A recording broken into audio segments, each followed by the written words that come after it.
오늘은 이화진 과장, 김시은 팀장과 함께하겠습니다. 두 분 안녕하십니까? 안녕하세요. 네, 안녕하세요. 네, 오늘 매크로 이슈와 시장 점검부터 해봐야겠죠. 주제 먼저 체크해 보도록 하겠습니다. SVB 사태 그리고 CPI가 시장에 미칠 영향 전망 들어봐야겠죠. 그리고 이 시점에서 어떻게 시장을 대응해봐야 될지 반도체 섹터에 대한 이슈들 그리고 인도네시아 수주권에 대해서 이야기해 보도록 하겠습니다. 어제까지만 하더라도 우리 시장이 잘 버틴다라고 저희가 안심을 했었는데요. 그런데 오늘은 이 바이든이 직접 나섰는데도 불구하고 시장이 너무나 많이 밀립니다. 외국인 선물 매도가 역대 최대이고 코스닥 하락 종목 수가 또 역대 가장 많은 날이라고 합니다. 수급이 너무나 안 좋은 것 같은데 이렇게나 많이 빠지는 이유가 뭘까요? 일단은 주말에 바이든 대통령이 CPI에 대해서 먼저 언급을 했던 부분이 시장에서는 어느 정도 왜 그럴까에 대한 의문점을 가졌던 것 같습니다. 네. 왜 CPI를 먼저 말했을까? 그만큼 은행발 위기에 대한 부분이 가장 더 중요하다라고 생각을 할 수가 있을 것 같습니다. 물론 어제 같은 경우도 골드만삭스에서도 이번 금리 동결 예상을 했고 오늘 같은 경우는 노무라에서 심지어 25bp 금리 인하까지 베팅하는 모습을 보여줬었는데 그만큼 시장의 분위기가 더 확산될 수 있다는 측면이 좀 시장을 더 불안감을 더 조성할 수 있다라고 생각을 하고 있는 거죠. 네. 그렇게 되면 스스로 은행의 추가적인 이슈가 좀 나올 수 있는지 여부도 지금 또 한 시간 전부터 나왔던 얘기가 크레딧 스위스 같은 경우도 좀 재무적인 좀 약점이 발견됐다는 얘기가 나오게 되면서 이따가 유로 시장도 좀 봐야 될 거긴 하지만은 만약 이런 부분이 금융위기가 확산이 된다라고 가정을 했을 때는 그만큼 국채에 대한 흐름과 그동안 물가를 잡겠다는 그런 현재 파월의 정책 등이 어느 정도 시장에서는 크게 그동안 무너졌다라고 좀 생각할 수 있는 부분이 될 수가 있기 때문에 금리 이번 주 목요일쯤이죠. 유럽 같은 경우도 ECB 금리 결정을 할 것으로 보이고 있습니다. 그러면 ECB 같은 경우는 금리를 올려서 물가를 잡을 건데 미국 입장에서는 금리 인하를 하거나 동결을 해가지고 물가 차이가 어느 정도 그동안 계속 유지가 됐던 부분이 좀 네. 갈라질 수 있다는 측면에서 달러화에 대한 방향성이 좀 어느 정도 애매해질 수 있다는 측면이죠. 그리고 다음 달 정도면 일본의 우에다 가조 총리까지도 선임이 됩니다. 그분도 금융 정책에 대해서 조금 굉장히 보완적인 스탠스를 가지고 있는 상황인데 일본은 오히려 좀 긴축을 해야 되는 상황이고 유럽도 물가를 잡아야 되는데 미국은 일단은 은행부터 잡자라고 생각을 하게 된다면은 시장 자체가 어느 정도 우리가 예상했던 흐름에서 굉장히 조금 당황할 수 있는 불확실하면 오히려 리스크가 계속 상쇄할 수 있다는 측면에서는 네. 조금 그런 위기감이 좀 더 가속화되지 않을까 생각하고 있습니다. 네, 일단 이 뱅크런 사태가 금리 인상의 후폭풍이라고들 하잖아요. 불과 일주일 전까지만 해도 빅스텝이 기정사실화됐다가 이제 금리 동결 가능성이 하룻밤 사이에 사라지면서 이제는 50bp에 대한 전망은 사라졌고 금리 인하에 대한 말들도 벌써 나오고 있습니다. 금리 향방과 또 이에 따른 시장의 영향은 어떨까요? 아무래도 금리에 대한 부분은 좀 더 긍정적으로 바뀌었다고 보고 있는데 아무래도 50bp에 대한 부분은 파월 의장이 저번 주부터 굉장히 강경하게 말했다 보니까 관련 부분에 대한 부담감으로 해서 지수가 좀 눌림 현상이 나왔었는데 이 부분이 해소가 되면서 다시 한번 시장은 반등할 수 있는 여지가 남아있지 않을까라고 보고 있고요. 특히 SVB 같은 경우도 봤을 때 추가적으로 단기 변동성은 나와 있지만 그럼에도 불구하고 변동성은 다소 제한적일 것이다라고 전망을 하고 있는데 아무래도 지금 이슈가 되고 있는 부분이 채권을 한 사람만 문제가 되지 예금을 한 사람 같은 경우에는 보호를 해주겠다. 특히 우리나라 같은 경우에는 5천만 원 그리고 미국 같은 경우에 3억 4천 정도를 보호를 해주는데 연방 쪽에서 예금 전액 보호를 해주겠다고 하고 바이든도 사실 은행 시스템에 대해서 굉장히 걱정하지 말라라고 한 것을 보면은 시스템 리스크에 대해서 원천적으로 차단을 한 상황이다 보니까 사실 이 부분에 대해서는 리스크에 대해서는 조금 제한적으로 보고 있고요. 특히 이 부분에 대해서는 약간 2, 3거래일 정도의 변동성은 나올 수는 있지만 그럼에도 불구하고 CPI 같은 경우에도 예상보다 잘 나오게 되고 그리고 물론 해석하는 거에 따라서 조금 시장의 변동성은 나올 수는 있지만 그럼에도 불구하고 시장은 좀 더 굉장히 낙폭이 과하게 나왔다 보니까 관련 부분에서 다시 한번 매수 타이밍을 노리는 사람들에 의해서 추가적으로 바닥 다지고 올라갈 수 있는 부분이 있지 않을까라는 말씀 드려보도록 하겠고요. 일단 그 부분에 대해서도 오늘 외국인 매도세가 굉장히 강하게 나왔어요. 나왔습니다. 네. 선물, 현물 할 것 없이 굉장히 매도세가 강하게 나왔는데 선물 같은 경우에도 1만 건 굉장히 많이 나오게 됐는데 사실 그 부분에 대해서 매도가 많이 나올 부분에 대해서 이야기를 찾아야 되잖아요. 매도가 나오면 그 부분에 대해서 그 원인을 찾아야 하는데 사실 그 부분에 대해서 뚜렷하게 명확한 이유는 없다라고 그쵸. 보고 있고요. 그 부분을 보게 된다면 오히려 국채금리 같은 경우에도 급락한 것이 빅스텝에 대한 불안감이 해소가 되고 그렇게 된다면 단기 변동성에 따라서 좀 나올 수는 있지만 그럼에도 불구하고 CPI에 대한 기대감 나오고 있다 보니까 관련 부분에 대한 기대감은 나올 수 있다는 말씀까지 드리겠습니다. CPI 결과가 중요할 것 같은데 물론 바이든이 CPI가 좋은 모습을 보일 거라고 선수를 쳐버려서 좀 그에 대한 기대감이 있는 상태잖아요. 6% 초반으로 예상을 하고 있는데 만약에 이 기대감만큼 생각보다 안 빠지면 어떡하지 이런 걱정도 듭니다. 일단 제 생각에는 오늘 물론 지금 나스닥 선물 같은 경우도 지금 0.2% 정도 오르고는 있기는 한데 네. 제가 볼 때는 만약 오늘 10시 반쯤인가요? 그때 만약에 CPI 지수가 좋건 나쁜 간에 제가 볼 때는 수급적인 방향이 크게 틀지 않을까라고 생각을 하고 있습니다. 대략 한 컨센 자체가 지난달 6.4%였고 네. 지금 한 6.2% 정도 시장에서는 내다보고 있는데 물론 한간에는 5%까지 나오지 않겠냐. 그만큼 바이든 대통령이 그 정도까지 네. 얘기를 했는데 결국 시장에 결국엔 지금 보이고 있는 거는 결국 은행발 이슈가 더 커지지 않을까를 생각을 하고 있고 제가 생각하는 내일 이제 주식 시장의 걱정은 지금 우리나라 같은 경우는 이제 1월 달부터 지금 신용융자가 16조에서 지금 18조 대략 한 3천억까지 이제 올라왔습니다. 거의 2조 이상이 신용융자가 급격하게 이제 올라왔던 부분이 만약에 지금 사실 저도 오늘 지금 오게 되면서 이제 고객들이나 이런 부분들에서 담보부족 이슈가 지금 계속 굉장히 많이 나오고 있습니다. 네. 분명 내일 시장 같은 경우는 뭐 CFD나 이런 관련된 수급적인 이슈가 아침 초반에 좀 계속 부각이 될 것으로 보이고 있기 때문에 만약에 오늘 미국 시장에서 CPI와 관계없이 주식 시장이 크레딧 스위스나 아니면은 그런 SBB 관련된 이슈로 인해서 좀 단기 급락이 좀 심해진다 그러게 되면은 그에 대한 조금 우리나라 지수에 대한 변동성도 좀 커지지 않을까라고 생각을 할 수가 있을 것 같습니다. 네. 이제 좀 시장을 어떻게 대응을 해봐야 될지가 궁금한데 최근에 뭐 코스닥이 급등을 하면서 개인 투자자들이 좀 빚내서 추격 매수를 하는 추격 비투가 많이 늘었다라는 소식도 있더라고요. 그런데 또 최근에 시장이 부진한 모습을 보이면서 반대 매매 규모도 커지고 있다고 하는데 이런 시장에서 우리가 어떤 전략을 짜봐야 될지 뭐 위기를 기회로 만들자는 말도 많이 하잖아요. 사실 그 2차 전지 섹터에 대한 그 신용 비율이 좀 높아요. 네. 아무래도 그동안 시장을 이끌었던 부분이 코스닥 쪽이고 그리고 코스닥 쪽에서 특히 2차 전지 섹터가 굉장히 강한 상승세를 보였다 보니까 사실 신용이라든지 그 부분에 대한 부담감이 있습니다. 물론 반대 매매가 되면 돈을 부르는 일단 매도가 매도를 부른다라고 네. 보시면 좋을 것 같은데 그 부분에 대한 부담감은 있지만 그럼에도 불구하고 CPI가 잘 나온다던가 물론 시장 변동성이라든지 관련 부분에 대한 점은 있지만 반대 매매에 대한 부담감은 이번 주에 있긴 하지만 그럼에도 불구하고 조금 제한적이지 않을까라고 전망을 하고 있고요. 그 부분에 따라서 2, 3거래일 뒤에 오히려 다시 한번 바닥을 다졌을 때 좀 더 좋아지지 않을까라는 말씀 드려보도록 하겠습니다. 지금 같은 경우는 아직까지는 관망을 하시는 게 더 좋다라고 보시면 좋을 것 같고요. 특히 우리나라 같은 경우에는 미국 증시와 굉장히 많이 커플링이 되다 보니까 사실상 미국 증시랑 좀 연동을 많이 시켜야 되는데 지금 앞서 설명했다시피 미국 선물이라든지 나스닥, S&P도 상승하고 있는 모습 보여주고 있다 보니까 그래도 그런 안 좋은 상황에서 긍정적인 이슈가 나오지 않았나 싶습니다. 네.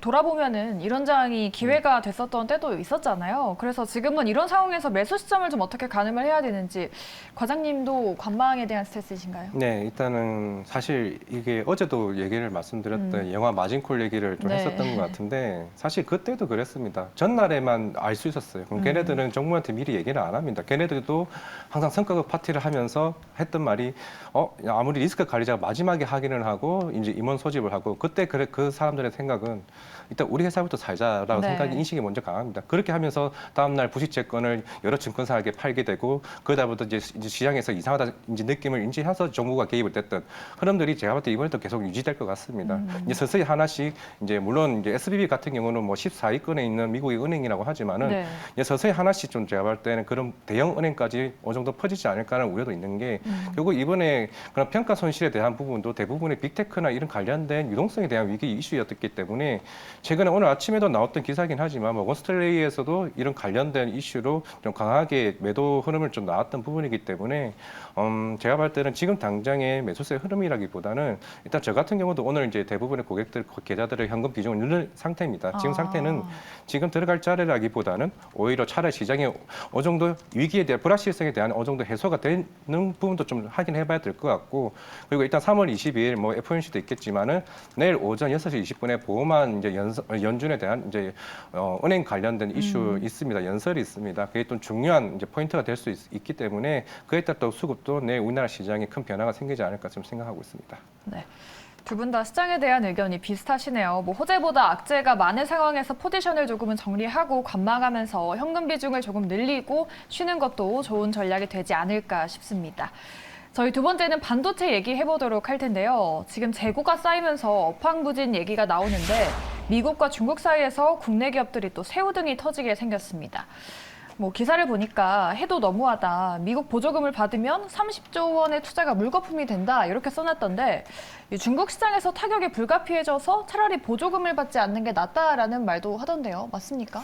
일단 그런데 반도체 같은 경우도 봤을 때 네. 중국이라든지 다른 업황에 대한 이슈보다는 사실 지수 연동 섹터가 굉장히 강하다 보니까 사실 이쪽을 보시는 게 더 맞다라고 보여지고 있어요. 반도체 섹터를 주목하는 게 더 낫다. 아니, 그 반도체 섹터를 보실 때 관련했을 때 반도체 섹터 같은 경우는 지수에 대한 업황보다는 지수에 대한 연동, 커플링 섹터로 보시는 게 더 좋다라는 말씀 드리겠고요. 네. 일단 시장을 투자를 하실 때 가장 먼저 봐야 되는 부분이 지수, 시장을 먼저 보고 그 다음에 업황이고 그 다음에 개별 종목, 그 다음에 차트입니다. 우선 첫 번째로 봤을 때 지금 시장 상황 굉장히 좋지 않다 보니까 사실 업황에서도 굉장히 뭐 이러쿵 저러쿵 이야기가 굉장히 많이 나오더라도 관련 부분에 있었을 때 사실 그렇게까지 큰 영향을 주지 못하다 보니까 사실 그 부분에 대한 부담감 어느 정도 있다라고 보시면 좋을 것 같고요.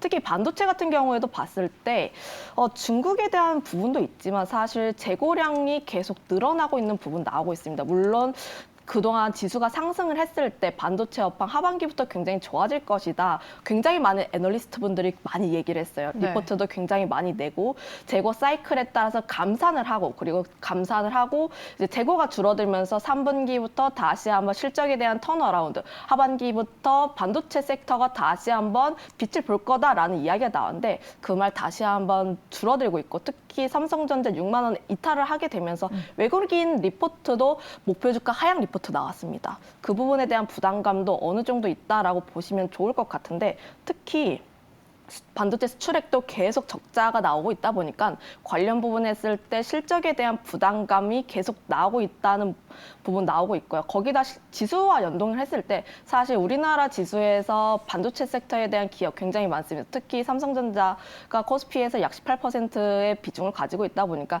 그 부분에 대한 반도체 섹터 같은 경우에는 사실 지수와 연동되는 경향이 굉장히 짙다라고 보시면 좋을 것 같은데 지금 같은 경우에는 지수 봤을 때 사실 2, 3거래일 정도 앞서서 설명했지만 변동성은 계속 나올 수 있다라고 보고 있습니다. 그 말은 뜻은 사실 지수 바닥 같은 경우에는 잘 모른다고 말할 수가 있겠는데 네. 아무래도 하락이 어디까지 나올 수가 있는지 모르겠고 물론 여기 이 시점에서 긍정적인 이슈가 나올 수 있고 부정적인 이슈가 나올 수 있는데 지금 현 시점에서 긍정적인 이슈 그러니까 굿뉴스가 굿뉴스로 받아들여지지 않고 배드뉴스는 더 큰 배드뉴스로 받아들여질 수 있는 상황이다 보니까 사실 지금 같은 경우에는 반도체 섹터 같은 경우에 사실 조금 부담스럽지 않나라는 말씀 드려보도록 하겠고요. 특히 지수가 상승을 하기 위해서는 외국인들의 수급이 다시 한번 돌아와줘야 할 필요가 있는데 그 부분에 대해서도 사실 조금 외국인들의 매수세가 좀 안 들어오고 있는 부분이 있다 보니까 관련 부분에 대한 부담감은 있다는 말씀 드려보도록 하겠습니다. 네.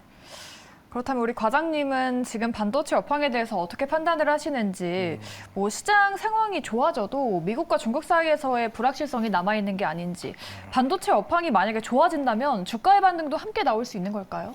네, 일단은 보통 6개월 정도 이제 선반영 된다라고 보고 있는데 최근에 이제 어제 같은 경우도 3월 1일부터 10일까지 이제 반도체에 대한 이제 수출 적자가 계속 꾸준하게 좀 이어지고 있다는 측면에서 적자라기보다는 수출액에 대한 전년 대비해서 30, 40% 정도 계속 이제 축소되고 있는 상황입니다.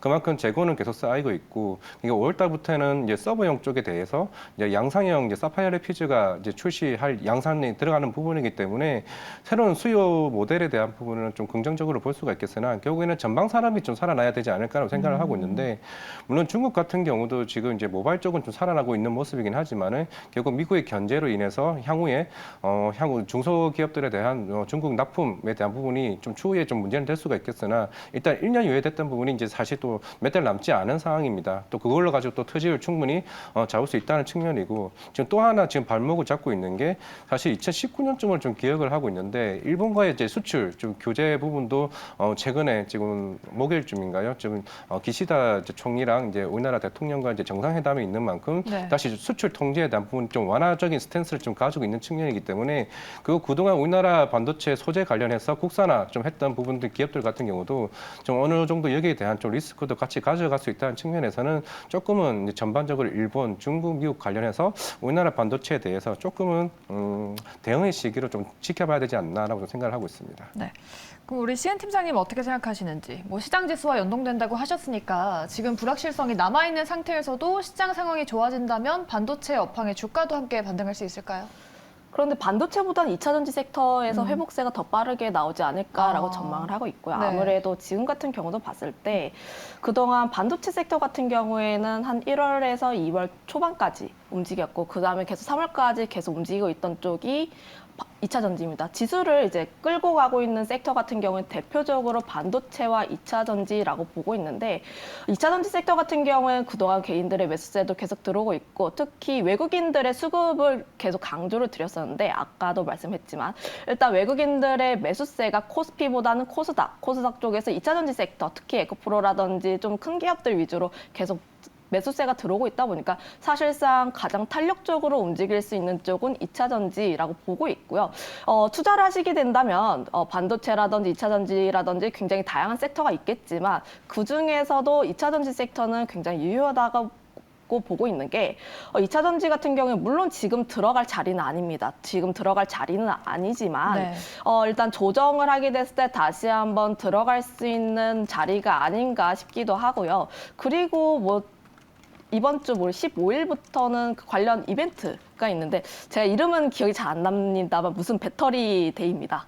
일단 관련했을 때 LFP라든지 각형 배터리에 대한 이벤트도 남아있기도 하고요. 4월 달에 기아가 EV9 신차를 출시할 것을 예정을 하고 있는데, 특히 우리나라 기업이 미국 쪽에서 판매량이 계속 늘어나고 있는데, 전기차 같은 경우에는 IRA 법안에 대해서 좀 영향받게 되면서 판매량이 부진한 모습 보여줬거든요. 그런데 신차를 판매를 하고, 특히 미국 시장 같은 경우에는 SUV에 대한 영향력이 좀 있다 보니까 관련 부분에서 긍정적인 이슈가 나올 것으로 전망을 한다면, 2차 전지 섹터는 지금 뭐 조정을 받았을 때 다시 한번 들어가도 좋지 않을까라는 말씀 드리겠습니다. 네, 알겠습니다. 아무래도 단기적으로 시장에 좀 악재성 이벤트가 있기 때문에 이벤트를 체크하면서 시장 전략을 짜볼 필요가 있는 것 같습니다. 저희 다음 주제로 넘어가 보도록 할 텐데요. 내일부터 국토부가 인도네시아 수주 지원단을 파견한다고 합니다. 참가 업체들 보니까 많더라고요. 뭐 히림이나 한미글로벌뿐만 아니라 쌈지엔터 그리고 KT 등등 많습니다. 그런데 오늘은 관련주 중에는 뭐 히림, 데모, 현대, 에버다임 이 정도만 오른 것 같아요. 네, 사실 뭐 인도네시아 같은 경우는 대략 한 40조 시장 규모에 대한 뭐 누산타라 수도 이전에 대한 이슈로 이제 사실 뭐 오늘만 그런 게 아니라 네. 작년 말에도 이 정도 여기와 관련된 좀 이슈는 있었습니다. 뭐 스마트 모빌리티나 5G 관련 뭐 종목들도 있었고, 결국에는 물론 이제 원희룡 이제 국토부 장관 같은 경우는 이제 사우디에 대한 시장 규모가 워낙 이제 크다 보니까 사실 인도네시아 쪽을 관련해서는 조금은 시장 규모 자체가 조금은 작지 않나는 좀 생각을 할 수가 있을 것 같은데, 물론 면밀히 이제 관련된 기업들을 쳐다보게 되면 뭐 삼성물산이나 뭐 LG CNS 같은 경우가 어느 정도 좀 수혜를 좀 받을 수 있을 것으로 보고 있지만은, 이게 또 2040년을 목표로 하고 있는 사업이다 보니까 좀 시기적으로 굉장히 좀 멀리 동떨어져 있는 상황인 것 같습니다. 그리고 사실 이런 인도네시아 관련 이슈로 인해서 물론 시장 자체가 어느 정도 조금 투심이 좀 안 좋은 측면에서는 조금은 시기가 좀 안 좋지 않나는 생각을 하고 있기 때문에, 물론 추후 뭐 인도네시아, 카타르, 사우디, 이라크 관련해서 최근에 이런 파견을 원팀 코리아를 자꾸 만들고 있기는 하지만은 결국에는 중장기적 측면에서는 어느 정도 새로운 수주권을 될 수 있는 부분이긴 하지만은 단기적인 시장에서 큰 반응은 제가 봤을 때는 좀 미미하지 않을까 생각하고 있습니다. 네, 뭐 삼성물산 정도 말씀해 주셨는데 아직 이슈가 시간이 많이 남아있기 때문에 좀 중장기적으로 수주가 나오는지 보면서 대응을 해봐야 될 것 같습니다. 팀장님은 어떤 의견이실까요? 오늘 움직인 종목을 보면은 뭐 흐림이라든지 뭐 데모라든지 네. 좀 작은 종목군들이 움직였어요. 그리고 이런 종목군들의 공통점을 보면은 작년 하반기에 네옴시티 테마가 가장 빠르게 상승했을 때 가장 네. 대장을 했었던 종목군들이다 보니까 사실상 지금 같은 경우에는 모멘텀이라기보다는 사실상 테마 쪽으로 보시는 게 더 맞다라고 보여지고 있고요. 대장주 위주로 봐야 될까요? 네, 지금 같은 시장으로 봤을 때 저는 아직까지 시장의 힘이 그렇게 크지 않다라고 보여지고 있는 게 지금 뭐 2차 전지든 어떤 섹터든 관련했을 때 사실상 어떤 섹터가 움직이게 되면은 뭐 그 관련 섹터 내에서 종목군들이 약 20개에서 30개 정도 있다라고 합니다. 일단 그 부분에 대해서 시장이 굉장히 좋았을 때는 대부분 종목군들이 함께 상승하는 모습 보여주고 있는데 최근 들어서는 시장의 힘이 많이 빠지게 되면서 관련 섹터 내에서 특히 그중에서도 1등 아니면 2등 하는 종목군들만 강세를 나타내는 시장이다 보니까 사실 투자를 하실 때는 일단 지금 이 부분 같은 경우도 봤을 때 관련했을 때는 단기 테마적으로 보시는 게 더 좋을 것 같고요. 그 부분에 있어서도 단기 트레이딩으로 접근을 하실 분들 같은 경우에는 그중에서 1등 혹은 2등을 하는 종목군들에 한해서 투자를 하시는 게 더 좋지 않을까라는 말씀 드려보도록 하겠습니다. 네. 인도네시아 수주 테마의 힘이 아직 강하지 않고 시기적으로도 많이 남아있으니까 대장주 정도로만 관심 가져보는 전략이 유효한 것 같습니다. 이렇게 세 가지 섹터에 대한 이슈 짚어봤고요. 다음으로는 종목으로 넘어가 보도록 하겠습니다. 네, 불확실성이 가득한 시장 안에서도 급등한 종목들입니다. 일단 제약 바이오주가 최근에 한 종목씩 올라오고 있죠. 진 매트릭스 오늘 20% 넘게 올랐다가 윗꼬리를 달면서 10.52% 상승으로 마감했는데요. 이 종목에 대한 yes or no 의견 들어보도록 하고요. 또 최근에 금값이 많이 오르면서 금 관련주가 테마를 형성하고 있습니다.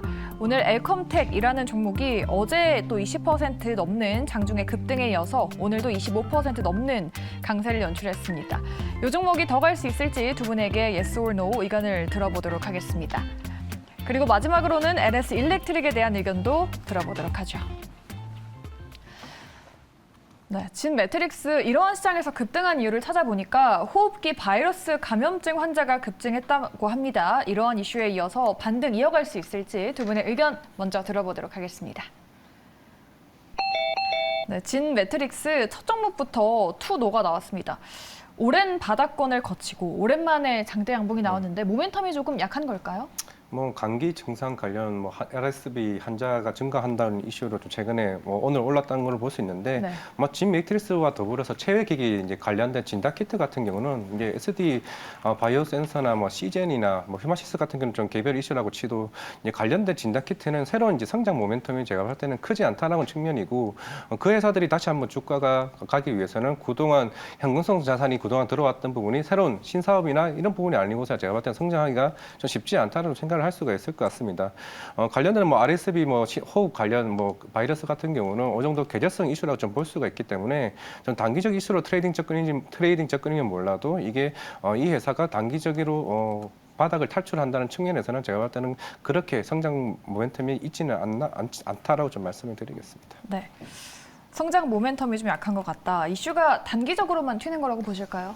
네, 뭐 비슷한 의견입니다. 진단키트 섹터 같은 경우에도 사실 좀 주의하실 필요가 있는 게 네. 저는 진단키트 섹터 굉장히 좋아합니다. 이전에도 계속 관련 종목군들 추천을 많이 드리고 했었지만 지금 봤을 때는 아직까지 모멘텀 자체가 굉장히 약하게 움직이고 있고 바닥권에서 움직였는데 윗꼬리가 좀 길게 나오고 있는 것을 보면은 매물대가 굉장히 강하다라고 보시면 좋을 것 같아요. 특히 이 매물대를 뚫기 위해서는 보다 더 강력한 모멘텀이 나와야 되는데 사실 진단키트 섹터 같은 경우도 종목군들의 강한 상승세가 나왔던 이유가 보면은 코로나의 확산세입니다. 네. 코로나의 확산세로 인해서 실적이 크게 증가하고 이 부분이 굉장히 기대감이 나왔었는데 지금 같은 시장에서는 코로나 같은 경우에도 뭐 엔데믹 이야기가 나오고 있고 하다 보니까 사실상 추가적으로 성장할 수 있는 모멘텀이 좀 부재하지 않나라는 말씀 드려보도록 하겠고요. 네. 이 부분 같은 경우도 봤을 때 단기 트레이딩 같은 경우에도 저는 조금 부담스러운 자리가 아닌가 싶은 게 사실 다른 종목군들 그러니까 수젠텍이라든지 다른 종목군들이 함께 움직였으면 단기 트레이딩도 어느 정도 가능하겠다고 보고 있지만 지금 같은 경우에는 진 매트릭스 혼자만 움직인 부분이 있다 보니까 조금 단기 트레이딩도 부담스럽다는 의견 드리겠습니다. 그렇죠. 알겠습니다. 진 매트릭스는 단기성 상승으로 보고 계신다. 두 분의 의견이 일치했습니다. 자, 두 번째 종목으로는 엘컴텍 볼 텐데요. 요즘에 또 금값이 많이 올랐죠. 관련주로 꼽히는 엘컴텍. 오늘 20% 넘게 뛰었습니다. 이 시장 하락과 반대로 엘컴텍은 상승을 이어갈까요? 두 분 통해서 들어보겠습니다. 네, 엘컴텍은 의견이 나뉘어졌습니다. 예스 의견을 주셨어요. 실적이 조금 나아지고 있더라고요. 금 가격이 상승을 이어간다면 이러한 관련주가 추가적으로 상승을 해줄 수 있을까요?